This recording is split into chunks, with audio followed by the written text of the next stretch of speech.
Dogs are much less prone to disease of the bladder and urethra as compared with cats.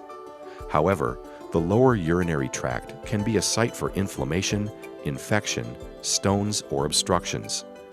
Signs that your dog may have lower urinary tract disease include difficulty urinating, urine that appears bloody or cloudy, foul-smelling urine, and frequent licking of the urinary opening. Bacterial cystitis. Cystitis means inflammation of the bladder. The most common cause in dogs is bacterial infection. Bacteria from the skin surface enter the urethral opening and migrate inwards, where they attach to the bladder lining. Diagnosis of cystitis starts with a careful medical history and a physical exam. Urinalysis is used to detect bacteria and inflammatory cells. A urine culture further identifies the types of bacteria present and the antibiotics most effective to treat the infection. Infections of the bladder are treated with antibiotics. It's very important to follow medication instructions and give the antibiotics for the full duration prescribed, even if your dog seems to feel better sooner. Incomplete treatment can result in relapses and the formation of resistant bacteria. Urinary stones. Urinary stones, or uroliths, occur in approximately 1% of dogs. Uroliths are composed of crystallized minerals such as struvite, oxalate, urate, cysteine, or calcium phosphate.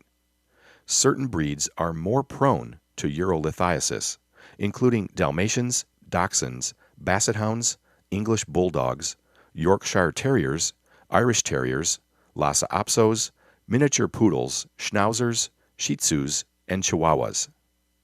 Stones can be found anywhere in the urinary tract. In the bladder, they cause irritation, increasing the likelihood of cystitis or bacterial infections. In the urethra, they can cause partial or complete obstruction. When this happens, urine flow is reduced. With complete obstruction, urine is trapped in the body. The kidneys are unable to continue cleansing the blood, and death can result within a few days. Dogs suffering from uroliths have signs similar to cystitis. If the stones interfere with urination, the dog may also dribble urine, strain to urinate, vomit, stop eating, and have a painful abdomen.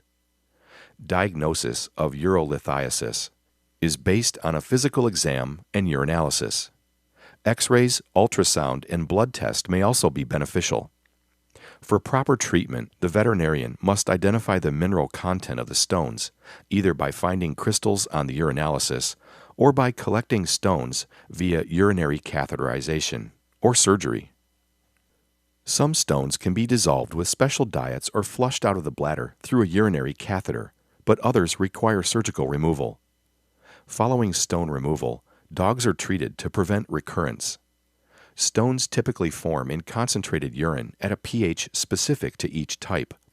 Therefore, diet changes are aimed at increasing water intake, reducing mineral content of the urine, and producing urine with a pH incompatible with the type of stone involved. Other diseases. Other conditions that can cause urinary problems include tumors of the urinary tract and prostate ailments. Tumors of the bladder and urethra are uncommon in dogs. They can cause blood in the urine and urethral obstruction. Surgery and chemotherapy are beneficial, but the prognosis is uncertain because the tumors have a high rate of malignancy. Prostate disease is quite common in older, unneutered male dogs. Although the prostate is really part of the reproductive system, prostate disease can result in urinary problems. The prostate can become inflamed or infected and can grow abnormally large or can become cancerous. All of these conditions increase the size of the prostate, leading to bloody urine, frequent urinary tract infections, difficulty defecating, and pain. Most types of prostatic disease are treatable.